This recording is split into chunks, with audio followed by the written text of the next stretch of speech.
Hey, hey, hey. Hello, hello. Guess what? We're back together in person. After 3 weeks. I decided to come home. I've been sad.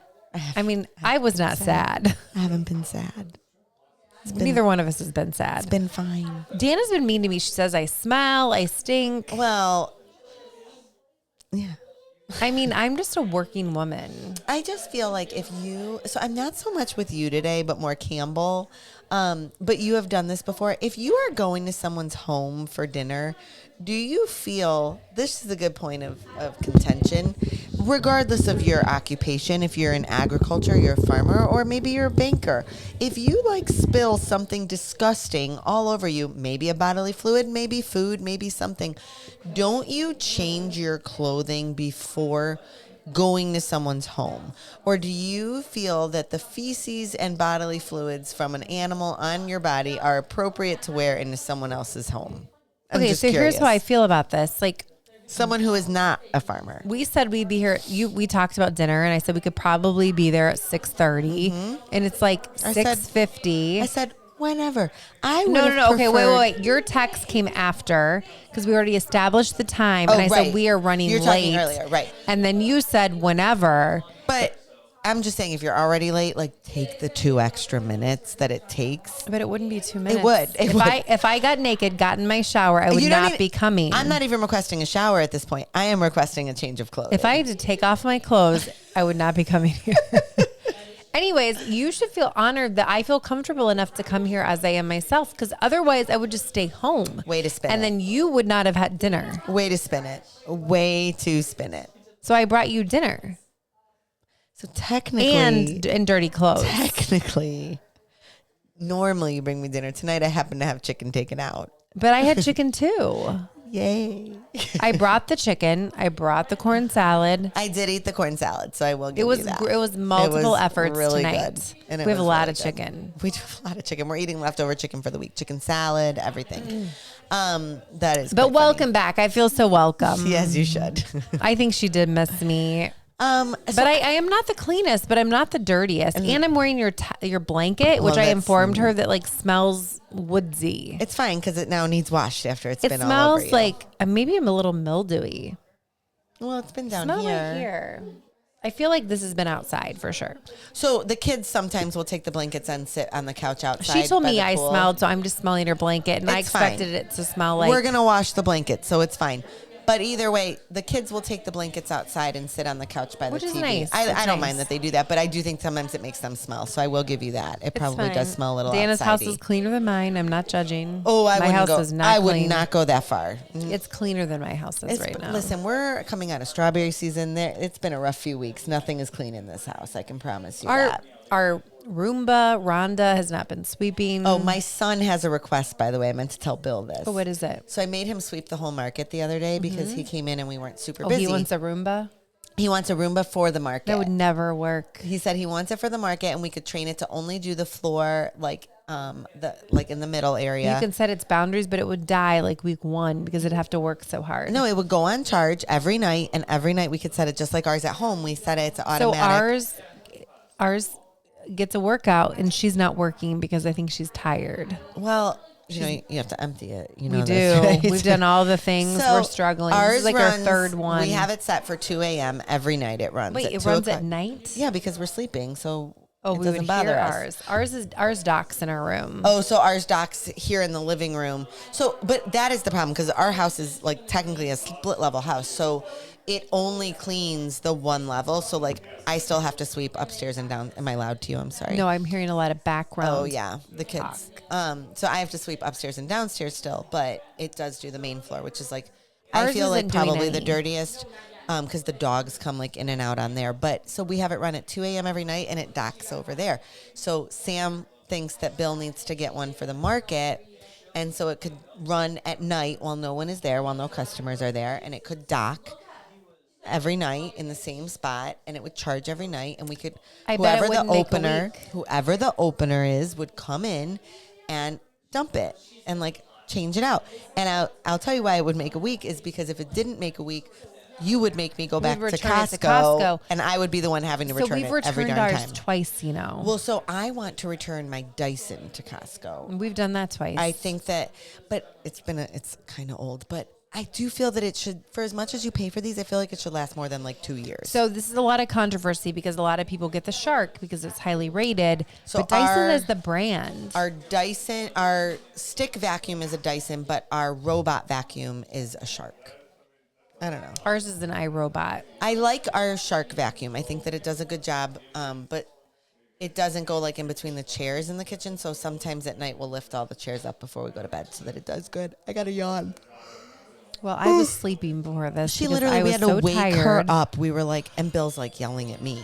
He's like, you need to wake her up. I'm like, why do I need to wake her? She's sleeping on you. You wake her up. And he's like, you're the one that wants a podcast with her. I'm quite comfortable with her on me. I think I said, just call Cameron. He'll podcast with She you. did. She was like, Cameron will podcast. Just call him. I'm like, it's your podcast. Like, what are you doing? I was She ready for finally bed. woke up. So Well, I don't know. My pillow like moved, and so therefore I woke up, which is my husband. Bill was the pillow. So yesterday, so speaking of Cameron, this is Kristin's friend who has now become my friend. Oh yeah, she thinks he's like her best friend. We're BFFs. We have big plans. We're going to go to the Masters together. She tells me all the plans We're have. going to go, wait, what else are we doing? We're going to the Derby one year go on a together. We're going to go on a cruise. We have lots of plans. So anyways, he was in my foursome for a golf outing yesterday for the Ohio Farm Bureau Federation, right? Am I saying that right? You got it. Okay. And we played golf. So just so you guys know, I've literally never played a round of golf in my entire life. But I played yesterday. I played 18 holes, which, in case anyone's wondering, I would highly recommend 9 holes. I probably feel that 18 is a little much for me. 8 or 9 holes would have been my jam. Like, I was so good at 9. And then I was like, oh, my God, we're only halfway It's through. your stamina. You got to build up It's to just a it. long day. It's a long day. So You didn't start till 2. They had the 2:00 shotgun Well, start. so I went to work in the morning for like an hour, and then we drove down, had lunch there, and then started. So it was fun, though. I really did enjoy Pinnacle golfing. Golf Course. Mm-hmm. It was a beautiful Grove golf City. course. I did enjoy golfing. I've never golfed before. I enjoyed it until the last hole, you guys. I'm going to explain what happened, and I need you to not judge me. I'm just going to sit back. There was a miscommunication. Grab a cup of coffee. My husband and I had a miscommunication. So we were in a golf cart together. We were on the last hole, which, because it was a shotgun start, this was hole 13. So it wasn't technically the last hole, but it was the last hole that we were on. And hole 13 at Pinnacle is apparently, I think it's like a par 4 or 5. It's a very long hole. And so I was playing with 3 gentlemen. So they all teed off from the main tees. And I had to tee off from the ladies' tees, and which was fairly far up. So I started walking to the ladies' tee, and Tom was like, jump in the golf cart. I will drive you there. So I'm like, oh, cool. What a gentleman. So I jump on, but instead of like sitting on the golf cart, I like stood on the side. And I feel like me saying that is going to make you know where this story is going. So I like stood on the side, and we approach the tee, and we're at the very beginning of the tee box, and apparently he had the Meanwhile, intent. I've texted her, where are you? Because we are the last team group to come which, back. to be clear though, I am going to just say one thing We about don't know that. how that is. But. Well, and Tom said, so it did take us about 5 hours, which I know normally a round of golf is about 4 hours, but he said that oftentimes in an outing, 5 hours is very normal. So I've never played in an outing. Tom plays in a lot of them. And so I don't know how we were so far behind, but needless to say, we were very far behind. So he proceeds to drive to the tee box, and he's at the beginning of where the tee box starts. And I assume he's just going to stop because we're there. So I proceed to jump off the golf cart at this point. Well, apparently he was not anticipating stopping, and he was going to drive all the way up to where I would actually tee off from. Like, not his fault at all. He was actually being very, very nice to do this. But I misunderstood what he was doing. And I also definitely did not take into account the speed that the golf cart was currently going. And it was like a tuck and roll off of the golf cart. He also, and all I know is I don't even know how this happened, but it happened. And my right side took the brunt of it for sure. And he is just screaming at me. And he's like, I almost ran you over. What the? Like, he was not happy. He was yelling at me. And, yeah. Meanwhile, I get a text like, Danna just jumped off a golf cart. So my right side, you guys. So I thought I was okay. You know, like when something happens and I think your body's like in shock. You're in like shock. I had zero pain in my body. I was fine. Like I walked over, I teed off at this point. They're like, oh my God, are you okay? I'm like, yeah, dude, I'm fine. Why are you making such a big deal? You had no other choice but to do this. I just had to own it and I just like rolled with it and I was fine. And I like teed off and we then are proceeding. Tom's teed off. He is teed off. And we get in the golf cart and we are driving. It's best ball, so we have to go pick my ball up because my ball was not best ball. And we go and we pick it up. And at this point, I get out of the golf cart to grab my ball, and I'm like, uh-oh.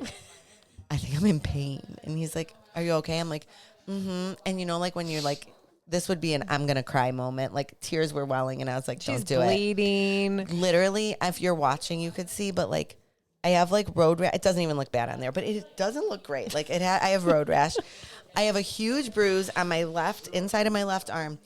And my foot. So my foot was really my biggest concern. So for those of you that don't know, I broke my foot 15 years ago when I was pregnant with Sam.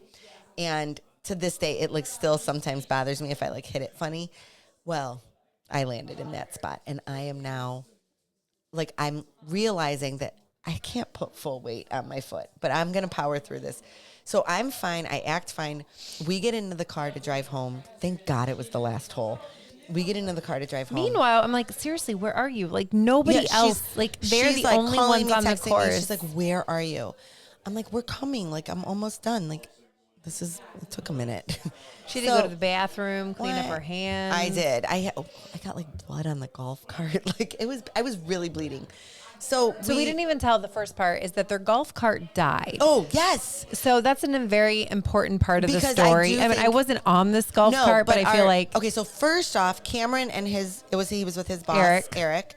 And Cameron was very lovely. He's so nice. Super nice guy. Danna might have gotten him fired from his very first day. We actually had like a great time. Like we really did have a great time. But their golf cart died first. And so we were using our golf cart to kind of push theirs up the hill. Yeah, because we were at the bottom of a hill. You had to like get up the hill. So we used our golf cart, which probably is why ours then died, because it was like running out of juice after it did that. So it was going much slower. Well, then we called Bill and he had someone come out and bring us a new golf cart. So in my defense, previous golf cart was going much slower. So we get in the car to drive home, and he's like, Tom looks at me, and he like knew. He's like, are you okay? And I'm like, I'm not okay. I'm like, I'm actually in a lot of pain. So I go to take my shoe off, and it was like the second my shoe came off, it was just like the most radiating pain ever. I'm like, I freaking broke Meanwhile, Eric was saying, he's like, how's your head? Because you hit your head. I really do believe I did not hit my head. Cameron and Eric saw the whole thing. I think that it may have looked like the way that I hit. It may have looked, but I did not hit my head. Like I really feel that like my head would hurt. But they're like, maybe you need to go to like the emergency room. Like I really was okay, but my foot really hurt. So then we get home last night. It hurt. I will never forget when I broke my foot.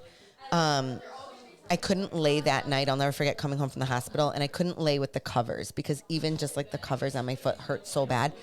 That was what it felt like last night laying in bed. And I am now having a full-on panic attack in bed last night because I'm like I don't work a job that is conducive to a broken foot. Like I'm on my feet all day. You'd have to keep walking, Danna. So I'm like, what am I going to do? I was freaking out. So I wake up this morning. I'm like, oh my God, Tom, it hurts worse. Like I get up. I'm like washing my face, brush my teeth. I'm like, it hurts so much worse. I don't know what to do. So I put my shoe on to go to work and I laced it as absolutely tight as I could. It's fine. You healed it. I healed it. It's fine. Apparently I probably should have like wrapped it last night and that probably would have solved the problem. So I probably did a little sprain, nothing major. It's totally fine. My wrist hurts like a, you know what, pretty badly, but I survived. Oh wait, then best part of the story is we're driving home and we just want to get out of there because now at this point there's like a hot dog to eat. I'm like, no guys, we're leaving, we're out of here. Like I've made a fool of myself. It is time to leave. Well, so here's the interesting thing is that Danna doesn't know anyone and Tom at this golf outing. No. And like there were a few people that we recognized from like previous events and we knew from previous things with you guys, but this is not our crew. They would know would be the couple that was actually the honorees of the golf outing because we took them to an event at their farm. And so the few people that they did know kept coming up and asking Dan, oh my gosh. I'm like, why does everyone know? We heard you fell out of the golf cart. Literally, she comes up to me and she's like, oh my gosh, are you okay? And I'm like, yeah, I'm fine. Why do you know about this? Mortifying. It was really funny. So everyone kept asking. I just wanted to leave at this point. Like, I was embarrassed. I wanted to leave. So we get in the car. We're driving home. I'm now starving because we did not eat there. And I'm like, babe, like, he's like, we need gas. Let's just stop and get gas. There's a Taco Bell here. We'll just grab Taco Bell. And you guys like Taco Bell? Yeah. But I like, it's not something, we're not huge like Tom and I are not huge fast food eaters. So it's been a long time, whatever. So I was like, all right, we'll get Taco Bell. I'm like, oh. But you had a taste for some nachos. Like, I haven't had a Nachos Bel Grande in probably 10 years. I'm like, I'm going to have a Nachos Bel Grande. I am so excited to eat this thing, you guys. I have one bite. It's so good. I set it on the dash of Tom's car because he is driving. So like the good passenger princess that I am, he had a Mexican pizza, which also not conducive to driving in the car. I like have to cut it in the fours for him and put some sauce on it. And I'm like doing this. So I put my nachos up on the dash. This man proceeds to hit the gas. And I'm sure you can imagine the nachos come flying at me and land directly in my lap and just pour down my legs. We're in it's not a brand new truck, but it's fairly new, a year old. And I'm like, what do? We have to pull over now. He has to literally pull over the car. I can't move because I have to keep my legs together, because if I open my legs, nachos will pour out all over the rest of the car. So I am literally like legs closed. He has to come around to my side. He's scooping like beans and cheese like off my thighs. Tom's like, this is the best day ever. Who needs whipped cream? Terrible. Tom loves a good refried bean. To go home. Like, it was so bad. And I never got to eat my nachos. How bad was this for Tom? Tom was actually probably making some funnies. Like, as always, he was so like. Because let's talk about, Danna was insulting him all day. All I said, I did not insult him all day. All I said was, we were driving and he was like, this is the first time I've ever golfed with him. And he is a fairly good golfer. He comes in he'll be like, this is what I shot. They're usually good scores. He did really well in like his golf league. So we're out there and he's like, is my golfing game what you thought it would be? And I was like, so he set himself up for this one. I go, no, to be honest, I thought you were going to be better. He had a lot of like chunks. Like, also another thing I did not know on a golf course, they make you like landscape yourself. Like if you chunk the grass, they're like, you have to put grass seed. You have to put grass seed down. I'm like, don't they pay people for this? Like I have to put the grass seed down. Are you kidding me right now? Fill your divot. I had no idea. Did not know this was a thing. I mean, I did it, but I didn't know it was a thing. But their teammates, it was funny. They're like, no. This is actually what she said about his golfing. They're claiming that I said the S word and that I said he was a SE golfer. I'm not swearing because Jane is probably listening. Well, that's right good. Now. But we're like, I'm just laughing. I think I said that, but it may have come out nonchalant. I'm pretty sure the one gentleman like doesn't even really know you. It may have been. Listen, by the end of the day, we were all very friendly with each other. Yeah, for sure. It works out well. I am just Cameron, saying, I hope you still have a job. He does. If his anything, first day on the job was golfing with Danna with his boss. Tom, we get home and Tom says to me, he's like, you know what? He's like, that was pretty, I think he said the word ballsy of Cameron. He said, because like, and I kind of agree with this. Like, you have a brand new boss and you invite him to a golf outing with no one that he knows. And I'm like, that speaks volumes, one, for your personality, like in a good way. I genuinely mean that as a compliment. Like, that speaks volumes for like what kind of person you are. You're willing to like go out, take a risk, like whatever. But that's like kind of scary. Yeah, but that's Cameron. Like, I feel like that's how he is. Like, to know him is to love him. No, Like, I am genuinely complimenting that behavior. Yeah. Like, that is something that is like, that's impressive. Well, Eric was super fun, super nice. Yeah, he was wonderful. He was absolutely wonderful. Like, I mean, and honestly, like him and Tom definitely carried our foursome. There's no question. Like, but he had even had like a little injury, so he was like not golfing at his best. So it was overall, it was a really nice day though. Like the weather, it did not rain. We got very fortunate. And it was supposed to. We got really super lucky. So yeah, it was great. It was great. So our friend, Matt, my other friend, actually lives like a couple minutes from there. Okay, so that's interesting that you say that because when we went to, we're coming in from Mississippi. That's the same exit. We were on the phone. So when we left the golf course, we called the kids and we were on the phone with Olivia, and I said, I think this is the Chick-fil-A that we stopped at on the way home from Mississippi. It was the same exit, but only he got called. He had to go to Toledo, and he's been in Toledo for like 3 days. But I thought I recognized that exit. So He was going to stop by, but he couldn't because he had to go work. Well, we now know Danna does not hate golfing. I did tell Tom I can fully understand why he enjoys going golfing. Like, you're out there, you're having some drinks. We had the music playing in the golf cart the whole time. It was a beautiful day. You're hanging with friends. Like, I can 100% appreciate like why he enjoys going golfing. I think he probably does a little more than I would prefer. Like, he golfed 4 times in the last 4 days. Yeah, 36 rounds of golf would be a lot for a day.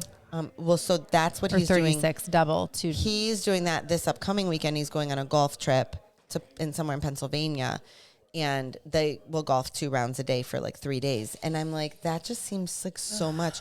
But he took Friday off of work to play in a golf outing. Saturday, he took Sam to a golf tournament. Sunday was Father's Day. He played golf, and he played in an outing yesterday. I think it's enough. It's a lot of golf. It's a lot of golf. I'm just saying. I've taken up all of our time telling my story. Like, You have, but it was good. You And I'm so sleepy, about? I didn't really have anything. I don't think I have anything important. Kristin's back from her trip. It was amazing. We're catching up on They're life. making us want to go to Napa now. Well, you're going to Napa. We're talking about it. My little brother's turning 40 next year, and he's talking about wanting to go there for his birthday. And I thought, well, actually, that would be amazing. But it is beautiful. You are making us want to go with the story, with like everything that you've told us about it. It was nice. It was good. I mean, we'll definitely go back. We enjoyed it. Idaho was beautiful. I feel like I can't afford it in my tax bracket. Maybe not. Like, it seems a little aggressive, so that ought to be It's interesting. intense. I mean, it's serious. It's something, but it's beautiful and it's fun and it's nice. And I think if you have an appreciation, like for us, for the growers, the farmers, the families, the legacy, the stories. So I think that when you think of wine country, that's not the kind of stuff you think about, and so it's Not for you guys. for like the average non-agricultural world person, someone that lives in the agricultural world that would be your first thought. But I think that for the other, 90% of the population or whatever, I don't know what it is. 98%. I'm making, I totally made that number up. I have no idea. But however many, for the majority of the population, you would not view wine country as you're going to a farm, right? Like, Yeah. And that really is, basically what it is. I feel like this is how people feel when they go to Patterson Fruit Farm. It's 100% If they true. were a farmer coming to Patterson Fruit Farm.